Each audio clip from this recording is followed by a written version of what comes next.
नमस्कार, मी संकेत Deshpande. Top news Marathi चॅनलमध्ये आपलं स्वागत. महाराष्ट्रातल्या 29 महानगरपालिकांसाठी निवडणुकीचा कार्यक्रम जाहीर झालाय. निवडणुकीचा कार्यक्रम जाहीर झाल्यानंतर सगळ्याच इच्छुकांकडून जोरदार तयारी जी आहे ती करण्यात येताना पाहायला मिळालेली होती. इच्छुक तयारी करत होते, पक्ष आपल्याला तिकीट देईल असं प्रत्येक इच्छुकाला वाटत होतं. काही अपक्ष सुद्धा या सगळ्या निवडणुकीच्या प्रक्रियेमध्ये उतरल्याचं पाहायला मिळालेलं होतं. 23 डिसेंबर पासून अर्ज भरण्यासाठी सुरुवात देखील झाली. मात्र आजपर्यंत एकाही मोठ्या पक्षानं आपली यादी जी आहे ती जाहीर केलेली नव्हती. कदाचित बंडखोरी टाळण्यासाठी म्हणून राजकीय पक्षांकडून यादी जी आहे ती जाहीर करण्यामध्ये उशीर होतोय असं बोललं जात होतं. व मधल्या काळामध्ये महायुती असेल किंवा महाविकास आघाडी असेल या दोघांकडूनही चर्चेची घोराळं जी आहेत ती पाहायला मिळालेली होती. म्हणजे अ, कोणाला किती जागा द्यायच्या, जागा वाटपाचा फॉर्म्युला काय असेल, आपण किती जागा लढवायच्या, या सगळ्यांवर चर्चांची गुऱ्हाळं जी आहेत ती रंगल्याचं पाहायला मिळालेलं होतं.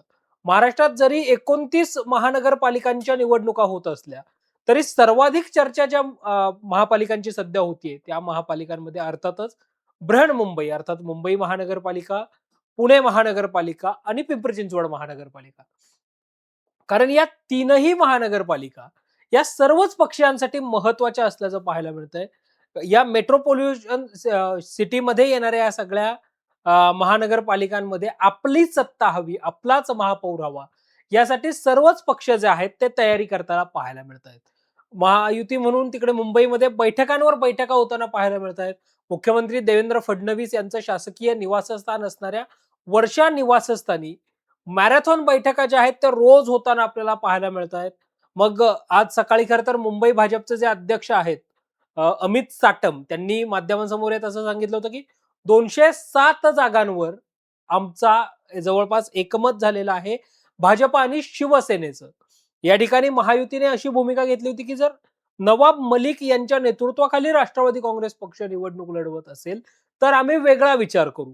आतापर्यंत अजित पवारांच्या राष्ट्रवादीकडनं कुठलीही प्रतिक्रिया देण्यात आलेली नव्हती या सगळ्या विषयावर. कारण नवाब मलिक यांच्याकडेच निवडणूक व्यवस्थापन प्रमुख म्हणून मुंबईची जबाबदारी देण्यात आलेली आहे आणि नवाब मलिक हे राष्ट्रवादी काँग्रेस पक्षाचे स्टार प्रचारकांच्या यादीमध्ये सुद्धा आता आहेत. मात्र अजित पवारांच्या राष्ट्रवादीकडून मोठी खेळी खेळत आता जवळपास 37 उमेदवारांच्या नावाची घोषणा जी आहे ती मुंबई महानगरपालिकेसाठी करण्यात आलेली आहे. यामध्ये नवाब मलिक यांच्या बंधूंना सुद्धा राष्ट्रवादी काँग्रेस पार्टी अजित पवारांकडून उमेदवारी जी आहे ती देण्यात आलेली आहे. 37 उमेदवार पहिल्यांदा कोण आहेत ते आपण बघूयात.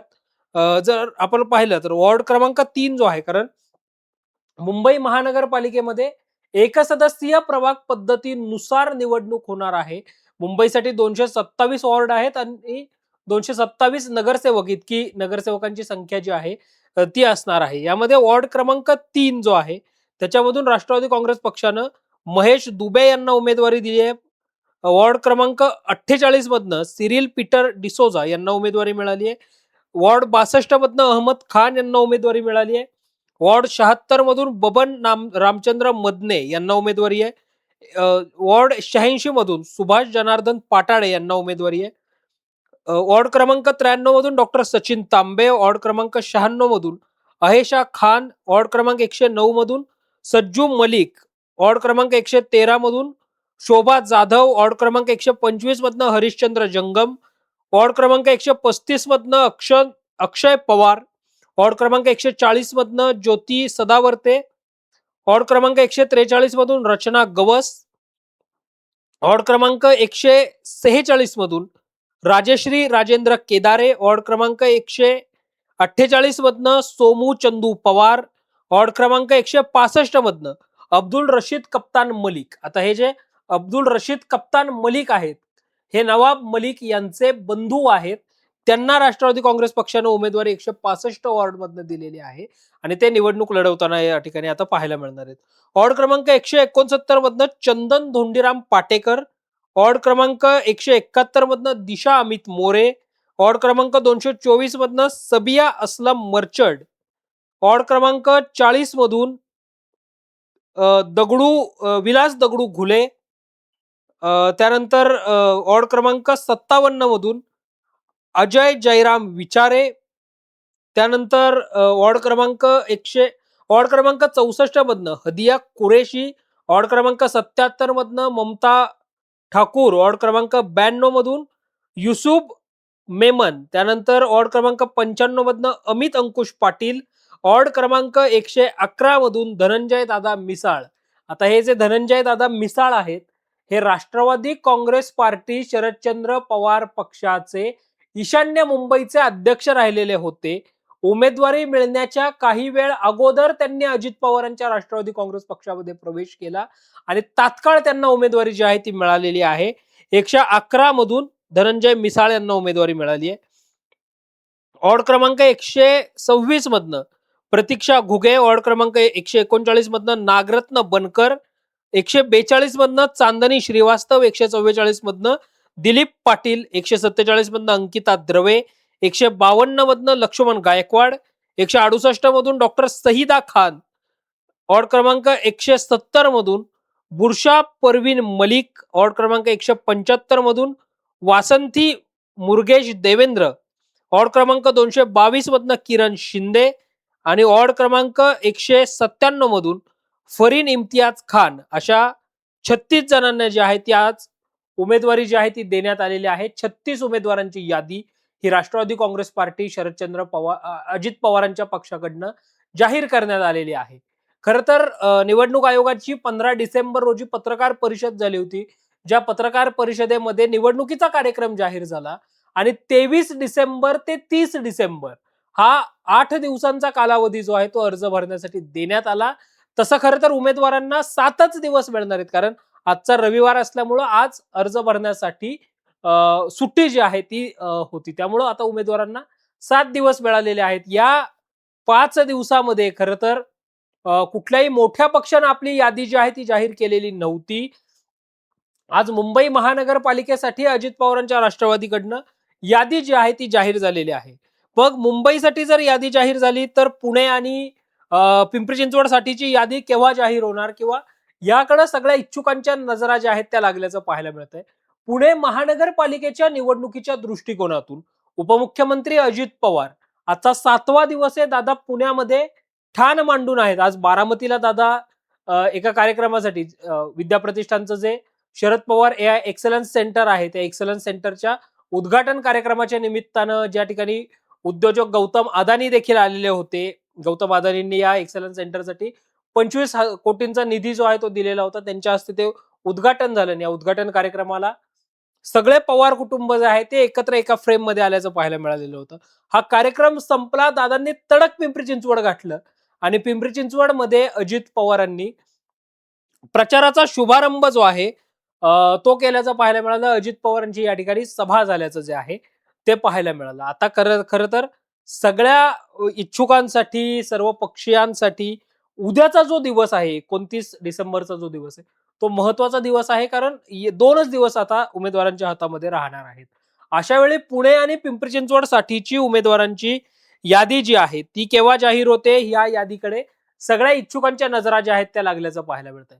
आता राष्ट्रवादी काँग्रेस पार्टी म्हणून जर आपण पाहिलं, शरद पवारांची राष्ट्रवादी किंवा अजित पवारांची राष्ट्रवादी म्हणून आपण पाहिलं, तर शरद पवारांची राष्ट्रवादी काहीशी संभ्रमावस्थेमध्ये पुण्यासाठी आपल्याला पाहायला मिळते. कारण एकदा शरद पवारांच्या राष्ट्रवादीचे नेते अजितदादांना जाऊन भेटतात, 68 जागांचा प्रस्ताव देतात आणि मग आम्ही तुतार चिन्हावर निवडणूक लढतो, तुम्ही घड्याळ चिन्हावर निवडणूक लढा असा प्रस्ताव देतात. अजितदादा त्याला साफ नकार दर्शवतात. मग शरद पवारांच्या राष्ट्रवादीचे नेते त्याच दिवशी रात्री होणाऱ्या महाविकास आघाडीच्या बैठकीत सहभागी होतात. दुसऱ्या दिवशी पत्रकार परिषद घेऊन सांगतात की महाविकास आघाडी म्हणून आपण निवडणूक जी आहे ती लढली पाहिजे. त्यानंतर आज उद्धव ठाकरेंची शिवसेना, काँग्रेस पक्ष या सगळ्यांची मिळून एक बैठक होत असते. महाविकास आघाडी म्हणून खरं तर या बैठकीचं आयोजन केलेलं असतं आणि या बैठकीला शरद पवारांच्या राष्ट्रवादीचे नेते जातही नाहीत. आणि मग पुन्हा चर्चा अशी येते की आज रात्री उशिरा अजित पवारांची राष्ट्रवादी आणि शरद पवारांची राष्ट्रवादी ही पुन्हा एकदा एक चर्चा जी आहे ती करणार आहे आणि अंतिम निर्णय जो आहे तो घेणार आहेत. पुण्यासाठीची ही स्थिती जेव्हा होत असते तेव्हा पिंपरी चिंचवडमध्ये दोन्ही राष्ट्रवादी एकत्र येणार हे जवळपास ठरल्यामध्ये जमा असतं. दोन्ही राष्ट्रवादी या त्या अनुषंगाने चर्चा करतात. खासदार आणि पिंपरी चिंचवडचे जे निवडणूक प्रभारी आहेत अमोल कोल्हे, ते उपमुख्यमंत्री अजित पवारांची एकदा नाही दोनदा भेट घेतात आणि त्यानंतर पिंपरी चिंचवडमध्ये दोन्ही राष्ट्रवादी एकत्र येणार यावर जवळपास शिक्कामोर्तब होताना पाहायला मिळतं. केवळ अनौपचारिक घोषणा जी आहे ती बाकी होते. ती घोषणा सुद्धा उद्या होताना आपल्याला पाहायला मिळेल आणि उद्या या दोन्ही पक्षांच्या याद्या ज्या आहेत त्या समोर येताना पाहायला मिळतील. आता मात्र अजित पवारांच्या राष्ट्रवादीकडनं 36 उमेदवारांची यादी जी आहे ती जाहीर करण्यात आल्याचं पाहायला मिळतंय. खरं तर आजचा दिवस आपण पाहिला, आजचा रविवार जर आपण पाहिला तर हा राजकीय रविवार, पॉलिटिकल संडे ठरल्याचं पाहायला मिळतंय. कारण आजच्या दिवसातली सगळ्यात मोठी घडामोड जर आपण पाहिली तर न भूतो न भविष्यती अशी वंचित बहुजन आघाडी आणि काँग्रेस पक्षाची युती आघाडी ही अखेर जाहीर झाली आहे. मुंबई महानगरपालिकेसाठी 62 जागा हे वंचित बहुजन आघाडी लढणार आहे. या अगोदर जर आपण लोकसभा विधानसभेला पाहिलं तर लोकसभा विधानसभेला वंचित बहुजन आघाडी आणि काँग्रेस पक्षाची युती होईल, युती झाली, आघाडी झाली, चर्चा येत होत्या, बातम्या येत होत्या. मात्र शेवटच्या क्षणी हा सगळा प्रस्ताव जो आहे तो फिसकटला आणि वंचित बहुजन आघाडीने स्वबळावर निवडणूक लढवली, काँग्रेसने महाविकास आघाडी म्हणून निवडणूक लढवल्याचं पाहायला मिळालेलं होतं. आता मात्र म्हणजे भल्या भल्या दिग्गजांना जे जमलं नाही ते हर्षवर्धन सपकाळांनी करून दाखवलं काँग्रेस प्रदेश अध्यक्ष म्हणून आणि वंचित बहुजन आघाडी आणि काँग्रेसची आघाडी जी आहे ती झाली असं पाहायला मिळालं. 62 जागा या मुंबई महानगरपालिकेच्या वंचित बहुजन आघाडी लढवणार आहेत. त्यापैकी 10 जागांची घोषणा ही वंचित बहुजन आघाडीनं केली देखील आहे. एकंदरीतच दुसरं जर आपण पाहिलं तर एमआयएमचे जे कार्याध्यक्ष होते त्यांनी आपल्या पदाचा राजीनामा जो आहे तो आज दिल्याचं पाहायला मिळतंय. या सगळ्यामध्ये भाजपाकडनं बैठकांचं सत्र जे आहे ते पाहायला मिळतंय. मुंबईचं वसंत स्मृतीचं जे मुख्यालय आहे, त्या वसंत स्मृतीच्या मुख्यालयामध्ये भाजपा कोअर कमिटीची निवडणूक संचालन समितीची बैठक जी आहे ती सुरू असल्याचं पाहायला मिळतंय आणि या निवडणूक संचालन समितीच्या बैठकीला आपले राष्ट्रीय सरचिटणीस जे भारतीय जनता पक्षाचे आहेत ते विनोद तावडे असतील, हे स्वतः उपस्थित आहेत. सगळे निवडणूक संचालन समितीतले प्रमुख जे आहेत ते या बैठकीला उपस्थित असल्याचं पाहायला मिळतंय आणि या सगळ्या इच्छुकांच्या सोबत या सगळ्या निवडणूक संचालन समितीच्या बैठकीमध्ये महत्वाचा निर्णय जो आहे तो होताना पाहायला मिळेल. पुण्यासाठीचा जर आपण भारतीय जनता पार्टी म्हणून फॉर्म्युला पाहिला तर जवळपास जुने जे काही निष्ठावंत आहेत किंवा जुने जे काही नगरसेवक आहेत जे 2017ला निवडून आलेले होते, अशाच काही जणांना पुन्हा एकदा रिपीट उमेदवारी जी आहे ती मिळू शकते, अशा चर्चा आहेत. अर्थात आपण सुरुवातीला जसं म्हटलं तसं उद्याचा दिवस जो आहे तो फार महत्वाचा असणार आहे या सगळ्या प्रक्रियेमध्ये. खरं तर भारतीय जनता पक्षाची सुद्धा यादी जी आहे पुण्यासाठीची ती आज जाहीर होईल असं बोललं जात होतं. मात्र अजूनपर्यंत तरी ही यादी जी आहे ती जाहीर झालेली नाही.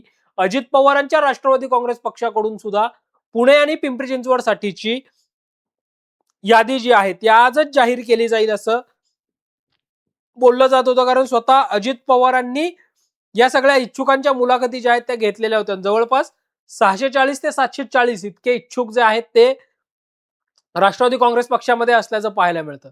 राष्ट्रवादी काँग्रेस पक्षाने अगदी सुरुवातीपासूनच स्वबळाची तयारी जी आहे ती केलेली होती. राज्याचे मुख्यमंत्री देवेंद्र फडणवीस यांनी ज्यावेळी निवडणूक जाहीर झाली त्याच दिवशी पुण्यात माध्यमांशी संवाद साधत असं म्हटलेलं होतं की निवडणुकांची घोषणा जी आहे ती झाल्या वेळेस आम्ही राष्ट्रवादी आणि भाजप म्हणून जे आहे ते एकमेकांच्या विरोधामध्ये निवडणूक लढवू आणि एकमेकांच्या विरोधामध्ये निवडणूक लढताना मैत्रीपूर्ण अशा स्वरूपाची लढत जी आहे ती आम्ही देऊ असं देवेंद्र फडणवीस म्हटले होते. अर्थात हे देवेंद्र फडणवीसांनी क्लिअर केलं होतं की भाजप आणि राष्ट्रवादी ही वेगवेगळी निवडणूक जी आहे ती लढताना पाहायला मिळेल.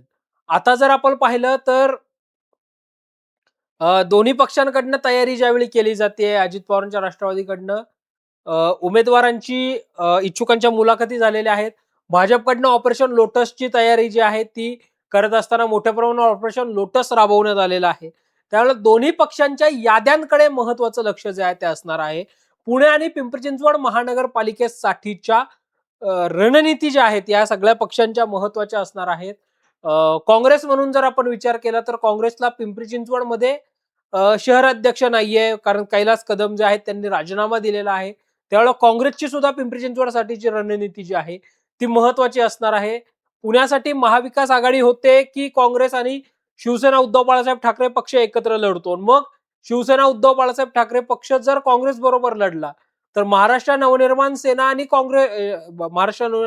आणि शिवसेना उद्धव बाळासाहेब ठाकरे पक्षाची जी युती झालेली आहे, या युतीचं नेमकं पुण्यामध्ये चित्र काय असणार? हे सगळं पाहणं महत्वाचं असणार आहे आणि या संपूर्ण विषयातले अपडेट्स आम्ही अगदी वेळोवेळी तुमच्यापर्यंत घेऊन येणार आहोत. तोवर पाहत रहा टॉप न्यूज मराठी, आपला महाराष्ट्र, आपली बातमी.